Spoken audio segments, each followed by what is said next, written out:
you are number 4, there's almost no chance you can win the top 2. So it immediately told people the campaign finished.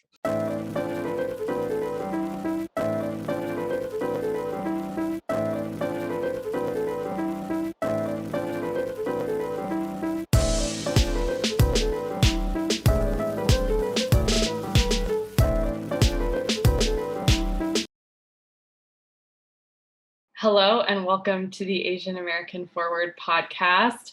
And I think I'm welcoming John back to California for the last time this week. Don, welcome back. I'm excited to talk with you today after taking a week off for the election last week. Yeah, Katie, I'm glad I'm back to home and probably to go to stay here for a couple of months at least. No much travel and no remote conversation from New York. And there's the time difference now, is we can always talk in the same time zone. Yeah, so as we are kind of hinting at, the New York City mayoral primary was last week. And that has sort of been the thing that your life has been building up to. And of course, they are still counting the votes, but Andrew Yang unfortunately did not win, and he has conceded the running. So we were just hoping to do a little bit of a post-mortem today and kind of process the results of the election, which are still kind of slowly trickling in. So I just wanted to start by asking how you're feeling after having sort of like all of these months of your life build up to this and then kind of it ending in this way. Yeah, no, it's election. The election night is June 22nd. On that night, it's we have we don't know it's a celebration party or it's just a gathering. It's all the founders public. So we have like 300 people gathering in the downtown New York City, and on the rooftop, and the people waiting for the result. But probably it's around 11 p.m. And Andrew come in, say just make a concession speech, just say we lost already because the first round when the voting, the number come out, the first round is a show is Andrew is on the number 4, so it's we immediately know it's like 60% or 70% of votes coming out. If you are number 4, there's almost no chance you can win the top 2. So it's he immediately told people this the campaign finished. For myself, in the past 6 months plus the past 2 years working for Andrew, this time I think it's I work hardest the 6 months. Get up every morning 5:30 and attending to the meeting, and we have made almost 100 fundraiser event in the 6 months. So it's the very, very, very tense working schedule. And of course, it's my expectation. I didn't predict we're going to lose. I know it's the pretty close contest. So I tried all my best. Of course, internally, so we have always a lot of people pessimistic, say it's based on the polling, and especially last 1 month polling, the Andrews polling is keep down and down. It's like the tumbling. So it's some people know the result, but I didn't never plan for that. That's why it's after election this 1 week, I'm pretty sad and very depressed. So I don't know how long it's going to take me back to the normal status. And most time it's after election when people lose, there are a lot of finger pointing, says why you lose and who is responsible for the lost election. Mm-hmm. But I try to avoid talking about the analyze, just try to heal myself first. Mm-hmm. I might push you to analyze a little bit. We'll get to that later. I think, it was certainly a dramatic trajectory from kind of those initial polls Yeah.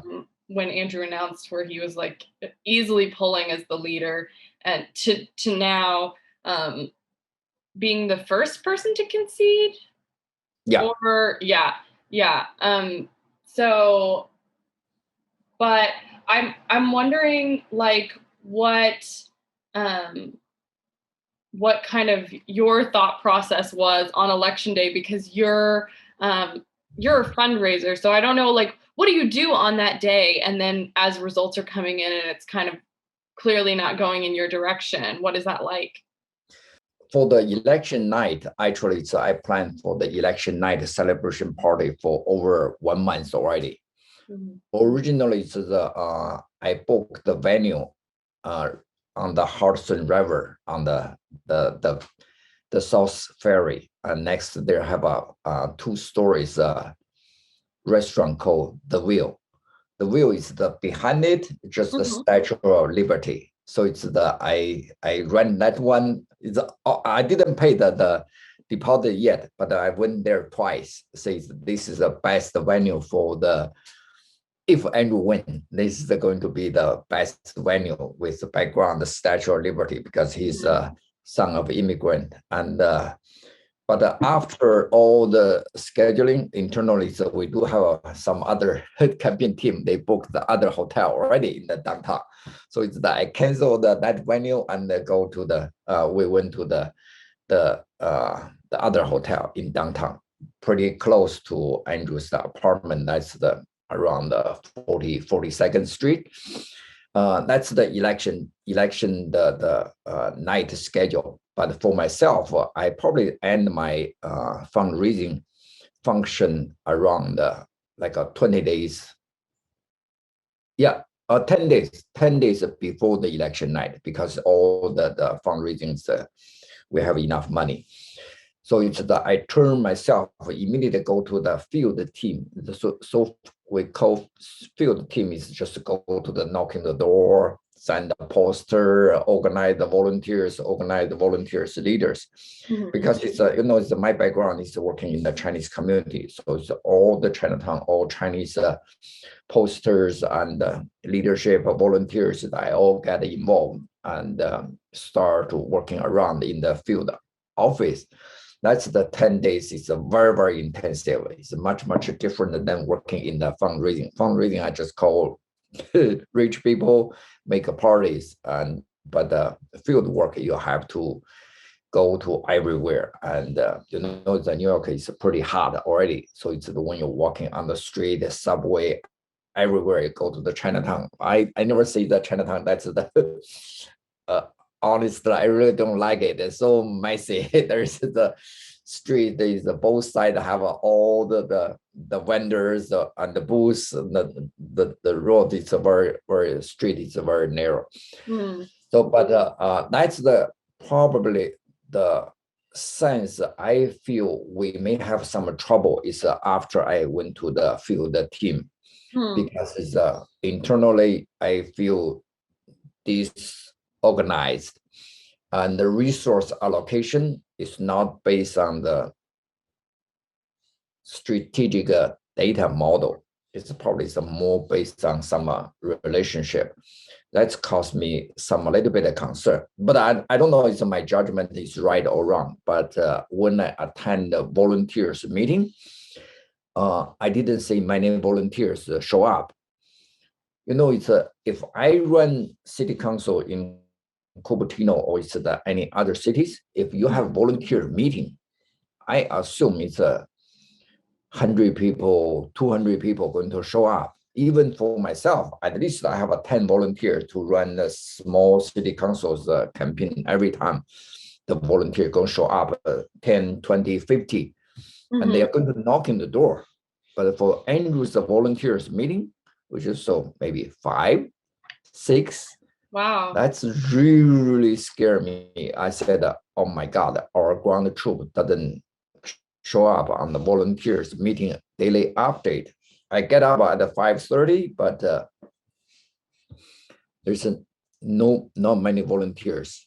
Even we have a lot of volunteers sign up, but sign up doesn't mean they are going to work. So it's every day, if you don't have a people go work, that's going to be the trouble side. That's my feeling. So I just try everything I can, recruit people, inspire people, working with them, and try to support with the best resource I can, because I do the fundraising, so I do have a reputation as the money man. So when I turn back to the leadership, I'm asking for the resource or money to put in the Chinese community. Most of our leaders or the campaign team is going to give me green light to give me some budget. That's the kind of things is happening. Wow. So that's definitely then, I think, sort of moving towards the analysis piece. That's the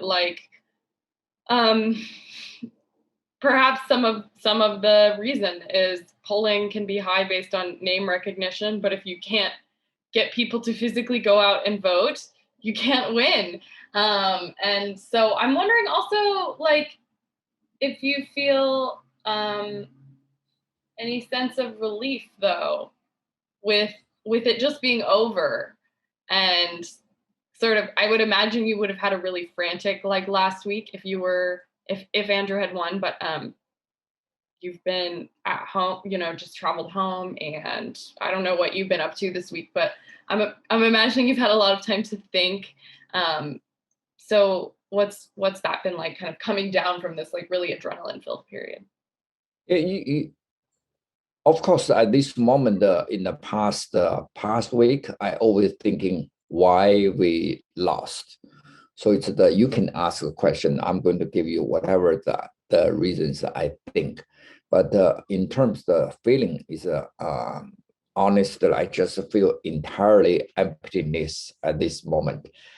It's you work at the 12 hours a day, and suddenly going to go to the different mode. It's just so quiet here. And I used to couldn't pick up all the phone. Every minute there are phone calls coming in. You have to come out, return the phone call, and arrange all the logistics stuff. That's so busy. But suddenly your phone died. No one going to call you. It's just the whole day. There's no even single phone call. That's exactly at this moment. But I probably going to think about Andrew's the status after these two elections. He has uplifted the entire Asian community, the exposure to the media, to the society. And that's kind of make me a little bit comfortable, but also it's a little bit disappointed. If we win, probably the whole political environment in Asian community is totally different.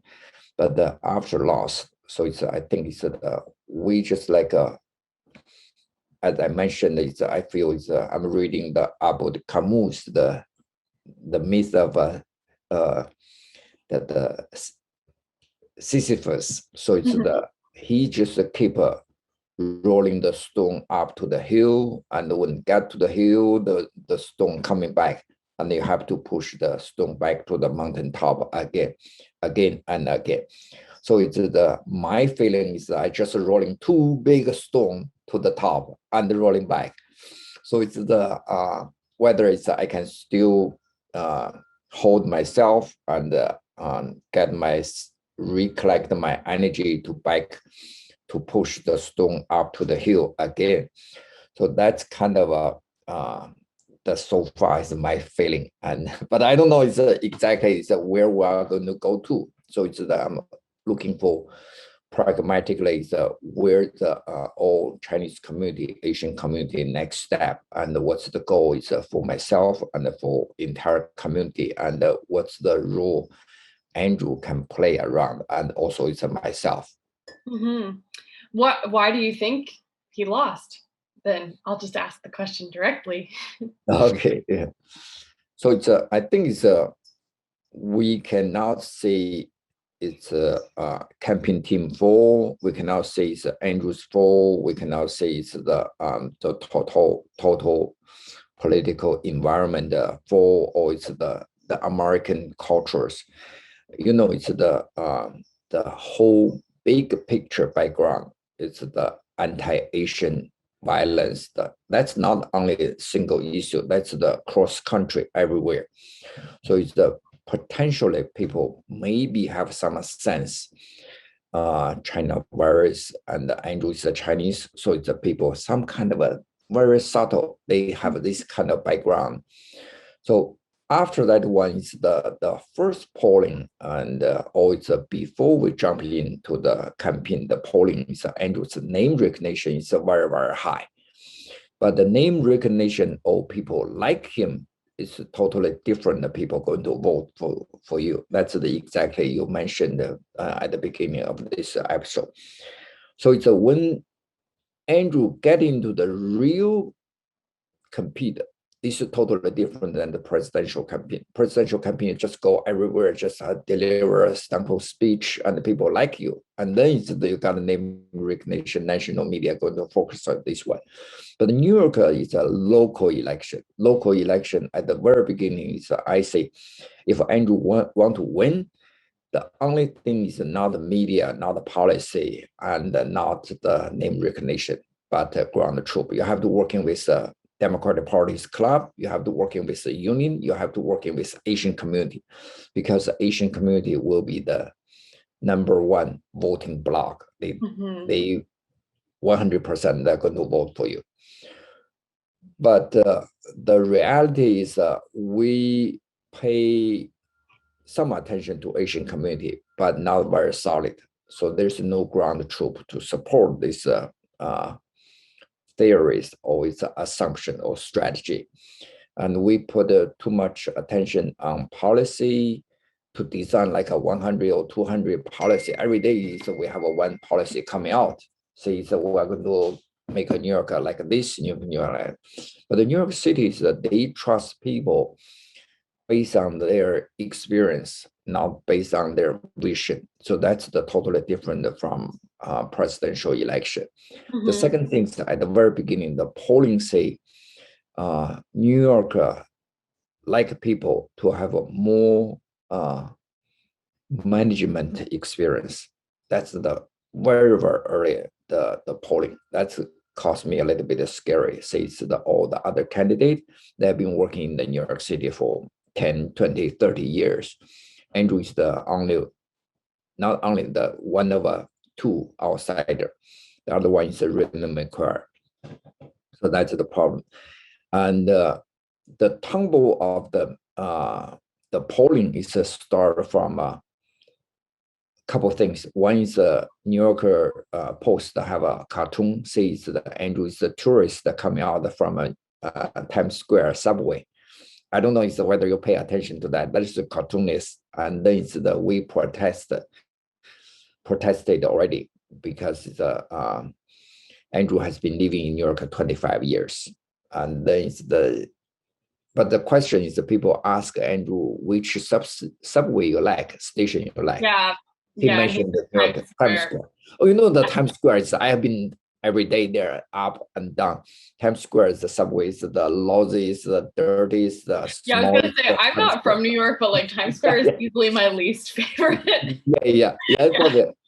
So that's give people some kind of psychological impact.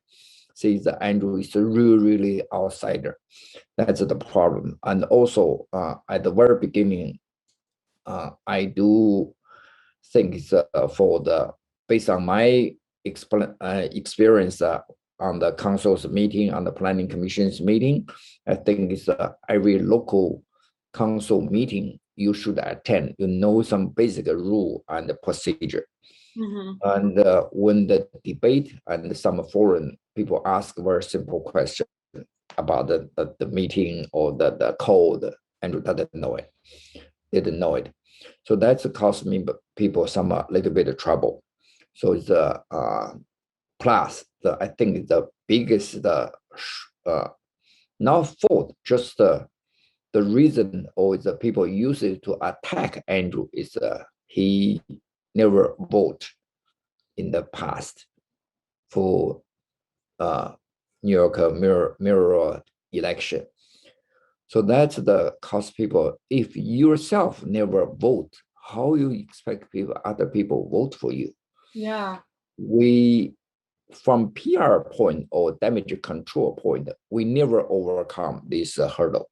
So it's every time when people raise this question, we lose people. Every time media raise this question, we lose voters.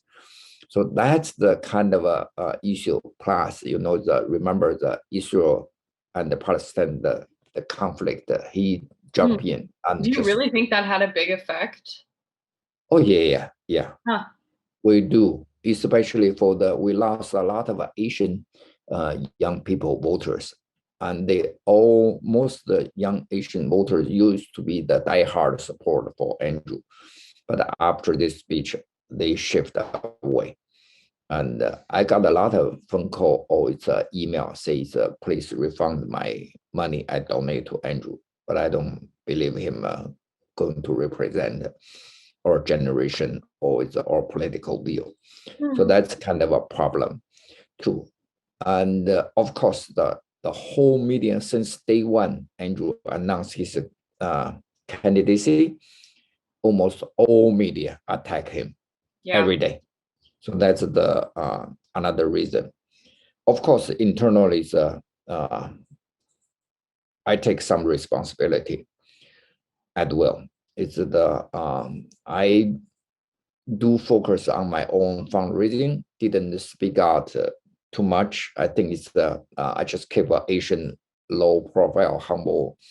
Make sure it's the job I should do. Just finish. But actually, I did say a lot of things that we can improve if we have a little bit earlier stage to try to build the troops on the ground. But we did it in the last months, but it should be much earlier to do it. Yeah, that's the most studies that I can get. Well, I mean, I think you made really good points, and I do agree with you that it really comes. Excuse me. It really comes down to that like local election issue. And I think in some ways, Andrew having a national political profile really hurt him as a candidate. Because there's just this perception of him as like that guy who talks about giving away free money. And like, he was never really associated with New York, even though it is true that he lived there for 2 decades and some change. He was never really associated with New York in his entrance into the political scene. So I think you're definitely right. And I think also the generational point is super interesting, just anecdotally from my own experience talking to, I work with a lot of Chinese American high school students. And so it's interesting to get their perspective as well. And the ways that like, even in the last year or two, I feel like perceptions of political identity and loyalty have changed a lot, especially for younger people. I was leading to a question with all of this. Where was I going? Oh yeah. But the last thing I did want to say is that I think that also with Andrew being such a personality-based candidate, it really lives and dies by the personality of the candidate and whether or not they can sort of keep that sort of energy going. And with the things you point out, like the Israel-Palestine kind of that authenticity piece and the quick talking, maybe in the end both a great strength and weakness. So I'm wondering, we've talked about why you might have lost, but I'm wondering what your positive takeaway from this experience is, even given the fact that it was a loss, obviously, not the outcome you were hoping for. I never lose faith to him. And he, in my life, in the Chinese community, Asian community, Andrew has been uplift the entire community to the completely new level. Even we didn't win the Mayoral campaign, but with the nationwide, he's still the number one. the public figures, even he didn't hold the public office position, but he's the most name recognized Asian leaders. And for the authenticity, I think that this election, he tried pretty hard, but the entire campaign, the strategy or team shifted his personality a little bit. So it's that's kind of things pretty controversial. So people say, "Hey, Andrew, we used to think you are this way, but you look the other way, or you say something different." So that's kind of things is pretty hard to management. But I think after this election, I believe he will go back to 100% himself, even got hurt. But I think it's his leadership and his vision and his return to his own authenticity is going to win most people later. The challenge is as the most politicians, they do know how to polish their language and learn the subtle communication words, the meaning. I think on that part, I think Andrew has learned a lot this election. He's going to be much more cautious by himself. We used to. What about for you personally? For me? What did you learn? Yeah, that's what I'm interested in. Oh, okay. For myself, it's I told you it's I'm just like Sisyphus and push stone twice to the mountaintop, and I just try to do the third time. But third time is the maybe 1 month, 2 months, and I don't know is the general direction. Overall, it's I still want to do the fundraising for all the Asian candidate. Next year is a midterm election, and there's a lot of candidates going to come out from both Democratic Party and the Republican Party. I have been involved in so much in the Democratic Party. I'm a kind of disappointed. It's a pretty, I cannot say it's a corrupt, but at least very, very disappointed. And from the human capital investment, from a young generation to the leadership, it's pretty hard for young people. So I'll try to support all the candidates as long as they pass my scorecard, and I think they are qualified to be the next generation or next leader. I'm going to support it against I think it's all the bureaucracy, the system, and against the establishment. Maybe I can support some Republican candidate as well. So I truly believe both parties have some good people and good candidates. They can help us to change this society. Of course, I don't have a particular very, very concrete goal, but I think it's based on my past 3 years fundraising experience, and I can help a lot of young candidates. And also, I want to working with some teenagers as well. They has been inspired by Andrew's participation. They coming to me, say, "Don, we want to learn your experience and give us some lecture, talk, or even mentorship." I will continue to do that as well. Well, yeah, I think looking towards the next generation is definitely a good way to look. And I want to hear more about your scorecard that you have for candidates, but I feel like that's another episode all on its own. So we will probably wrap it up there. But Don, thank you for being open and vulnerable with me this week, being willing to just react to something on the spot. It's a pleasure as always. Yeah, thank you. Mm-hmm. It's good to talk to you. It's the first time I summarize my own feeling, but it's not very thorough, just a very initial response to your question. But I'm probably going to sit down to write something later. Yeah, I was going to say, you need to journal. Do you journal? Yeah. Yes, very good. Write in your journal. I can't believe no one else has asked you about this.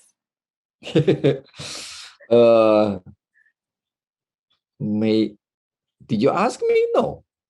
No, I decided to save it for this. I was like, I thought about texting you last week, but I was like, no, I'll wait until we can talk digitally face to face.